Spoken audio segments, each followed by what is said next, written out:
Ал енді сіздерге міне осыны қалай жасайтынын көрсетемін.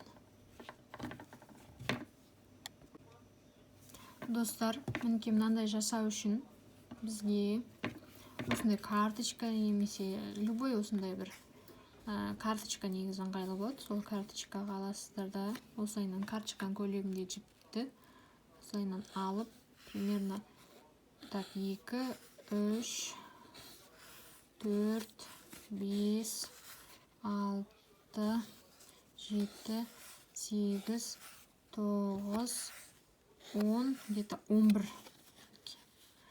11 тоғайсыздар да. Одан кейін мына жіпті так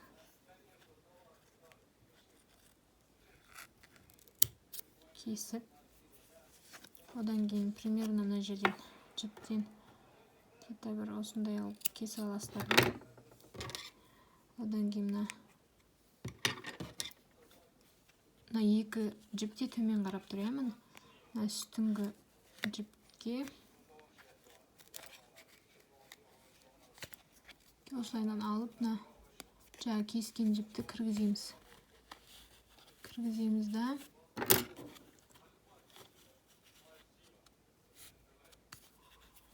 алдыңғы қатарда мына жіпті тартып тұрып,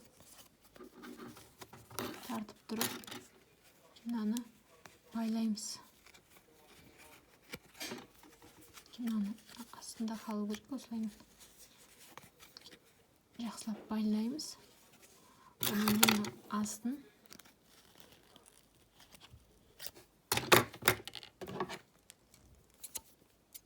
мен ағайшым өтпей қалыпты. Оны кесіп тастаймыз. Сөйтеміз да мына жерде жақсылап тұрып, мынаны тартып тұрып, жақсылап тұрып былайынан байлаймыз. Байлап алдық.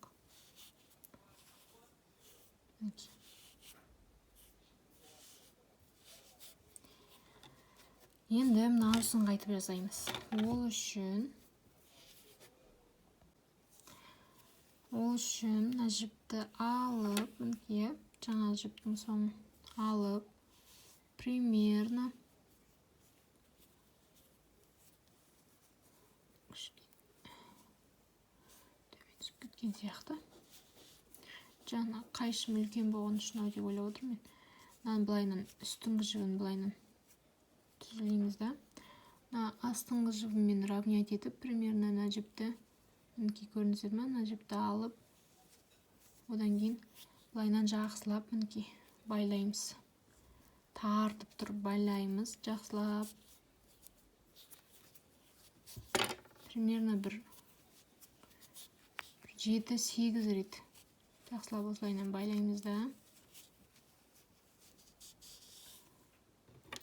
Одан кейін кішірек крючокпен мына жіптің астын, жаңа байлаған жіптердің астынан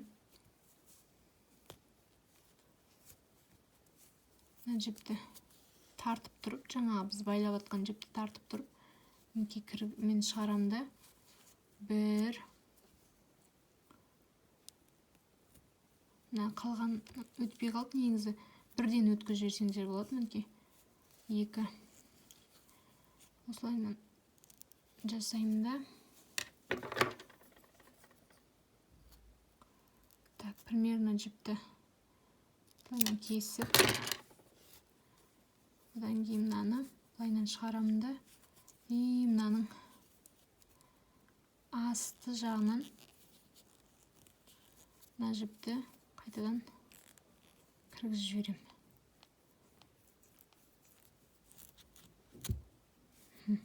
Көрініздер ме?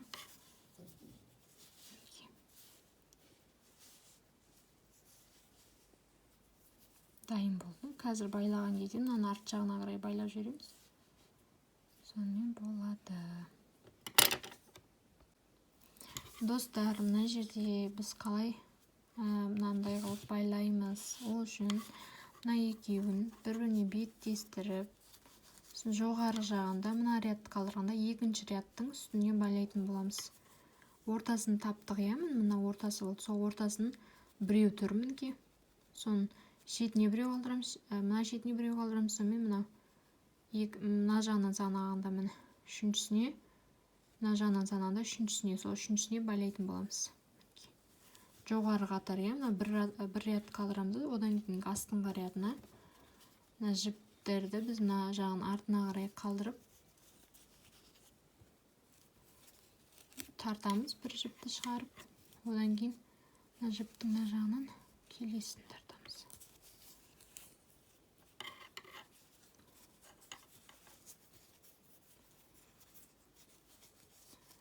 Одан кейін мен мына жағынан өткізген жіпті қайтадан шығарамыз сол жерден.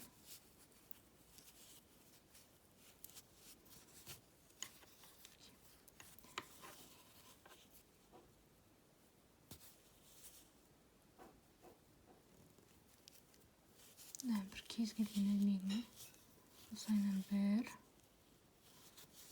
біреу жасадым. Келесіне біреу жасадым.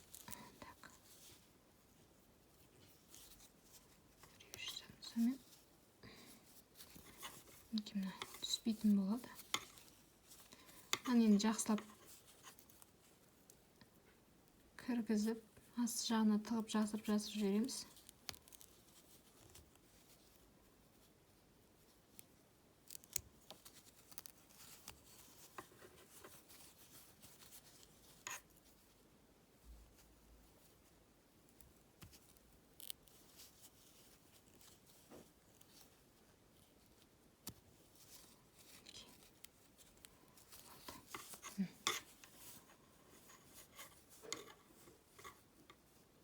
Келесін ортасына үшеу қалдырған еді ғой, сол үшеуін қалдырып төртіншісіне тігетін боламыз.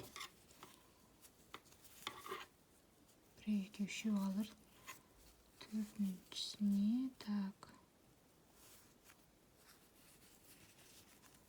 мына жібін мына жағынан шығардық. Келесі жіпті жәннен шығардық. Одан кейін мына жіпті қайтадан екінші қайтара шығарып, мына бетінен бір-ақ шығарамыз. Жақсылап тартамыз. Байлап жіберсек те болады ортасынан.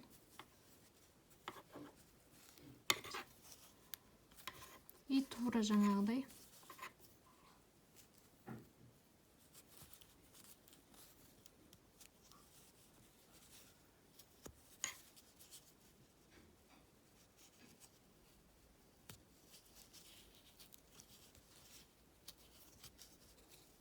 енді осыны жасырып жібересіздер, сонымен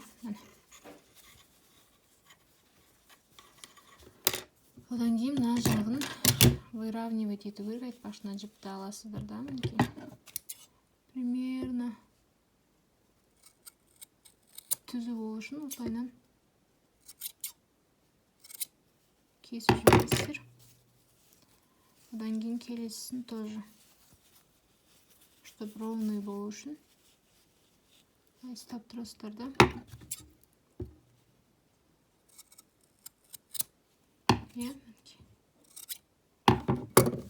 Осылайынан кесіп жібереміз, чтобы ровный болып тұру үшін.